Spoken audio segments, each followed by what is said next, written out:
accept. I'll show you how a Prussian officer can fight. And I will show you the Iron Cross's grove.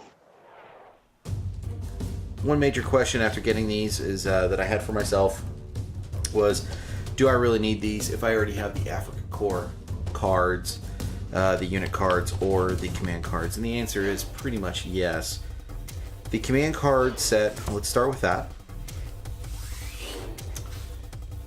So the Iron Cross deck actually has 48 cards to enhance your force, whereas the Africa Corps set only has 34. So you do get more cards in the Iron Cross set, including, for example, on the back here, the looted KV-1, and there's also the looted T-34 card as well, which is going to be helpful down the road.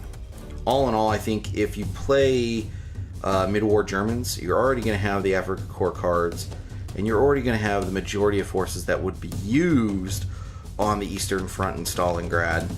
So it's kind of a no-brainer to buy the command cards for Iron Cross and just say your force is a Tunisian set, you know, a Tunisian army. So let's go ahead and bust this open and take a look. So, back of the card is the art of the book. You also, the card is made of like a plastic, like almost like a playing card style quality. I mean, if you're thinking like Magic the Gathering or anything like that, or playing cards, or like TCG or something like that, it's way less quality. But I would say it's one step above the type of cards that you get in a GW product like Kill Team, where there's not this glossy cover on it to kind of protect it, and it's just going to chip. This might last you a little bit longer, and you may not have to get card sleeves for it, but if you want to save these cards for the longevity, the long haul, you may want to look at sleeving them. So let's take a quick look. You get the soft skin transport, which is going to be a build. So it's an additional unit that you get to choose. You can swap out. Armored Car Company. So that's another build formation. Blitzkrieg here. Brandenburger Objective. So that's pretty cool. You can, at the start of the game, after objectives are placed, but before deployment, you get to move one objective up to 4 inches in any direction. That's cool. For 3 points? Why not? Radio intercepts. Brandenburger raids. So here's where I think it's pretty interesting. This is where we start getting into the captured vehicles. So this is the captured BA-10M, and so that's going to replace your armored cars with the BA-10Ms. Captured tank that lets you actually steal one of your enemy's tanks that you assaulted with your infantry. Charmed life, and then Tiger tank bonus here. Clever Hans, clever tactics, that's for Panzer IIIs. Croatian Rifle Company, cut them down. Deadeye, deadly gunner, diversionary tactics, elite crew. Every shot counts, and that's for Panzer IIIs and Panzer IVs. Here's another build option, which is Fast Company, and that lets you do, so you get a Grenadier HQ, a couple Grenadier platoons, some scout troops, some transports, tank hunters, and some infantry gun platoons. 3 points to take that. Ferocious Valor, fortify the building. Makes sense if you're going to be on the Eastern Front. Forward Scouts, that's for Panzer IIs. I need to get some Panzer IIs, I don't own any. Oh my gosh. You know, I don't want to ruin that. German build formation, Grenadier Company here. Mountaineers. J. Berger's Company. There we go. I think I nailed it. Goliath remote control bombs. Hidden in plain sight, that's a formation. Jaeger Company. And it lets you do what? Grenadier Company. And Grenadier platoon units in this formation have a terrain dash rating of 10. Pretty cool. So here's what I'm excited about. The looted KV-1 and the looted T-34. If you have the Stalingrad box set and you primarily play Germans, just take that T-34 out of there and that KV-1, and boom, now you've got your looted vehicles. I don't know what you're gonna do with that Valentine, but maybe you can find a British player or a Russian player that'll take it off your hands. Luftwaffe Field Company, Marksman, Mission Tactics, Mountain Artillery, Panzernaka, Pinpoint Accuracy, Pioneer Company. Infantry teams in this formation cross minefields safely on a roll 2-up. Nice. And they also dig in on a 2-up. That's not bad. I like that.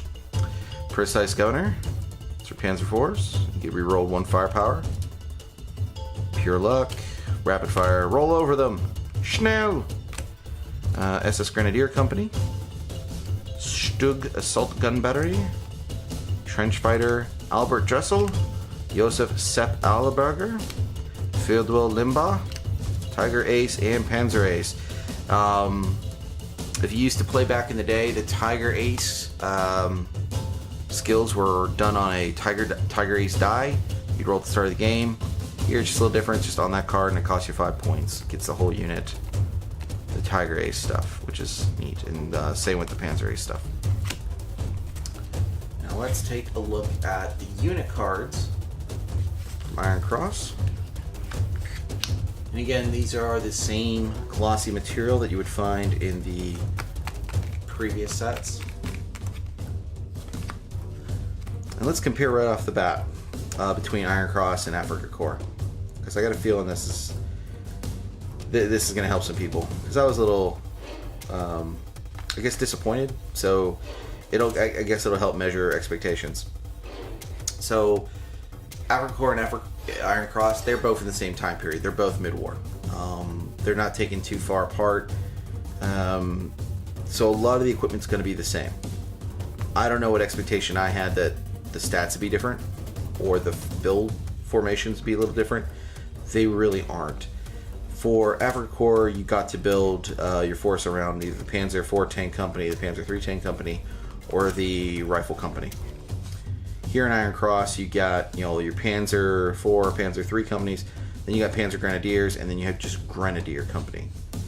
If you look on the back, you definitely have a lot more options with support units on Iron Cross than you do Afrika Korps. For Allied support, you can actually take in Afrika Korps Italians as support. Here on Iron Cross, you can take Italians as support. You can also, in formation support, take combat units from any German formation as support units. And according to Phil Yates on the Facebook group, that means that you can actually borrow units from the Afrika Korps book and put them in here. So units that you typically, anything that's missing on here from the Afrika Korps, you could take it. And I see a lot of people online taking the Diana guns and putting them here in the Iron Cross lineup, which does seem pretty stout. It really does. You can only imagine how well that's going to work with the Nebelwerfers. I think that'll be a really sick combination. I am looking forward to seeing the Nebelwerfers come out. They're going to be all in plastic here in a little while. I think the way to rationalize this or look at it is that it's like a codex update. Like if you play 40K or Warhammer, this is just an update. If you want to keep playing with less options, keep going with the Afrika Korps. But if you want to have more options for more units and a little bit more variety, pick up Iron Cross and then you're good to go. One thing I want to compare is the stat lines. So example, we take the Panzer III Up Armored HQ and we compare it to the Panzer III Up Armored HQ from Afrika Korps. You're going to see the stats are exactly the same. And I don't know what unrealistic expectations I had, but it makes sense that the stats are going to be the same. They're months apart. There's no reason the technology would be that much different or the stats would be that different. It's just basically a cut and paste from one theater to the other theater, and that's it. So you're going to be, if you already know your numbers or your stats from Africa Corps, the majority of them are going to just translate right over, and you're still going to know them right off, you know, like the back of your hand. There's not much changes here, if all at any. Points costs are even the same. The only thing that you're going to have to learn are like the new units that you don't have in Africa Corps, like the Panzer Grenadier HQs, the platoons, the SMG teams, that stuff. And then, oh yeah, also you get sniper teams, snipers. So you can get sniper teams, the early Stugs. All in all, I think it's a worthwhile upgrade if you already have Africa Corps or you already have existing mid-war Germans. I think it's definitely worth the pickup. And if you liked what you saw, just leave me a like or a comment on the video, or recommend the video to a friend by sharing it to them. Have a great day. Thanks.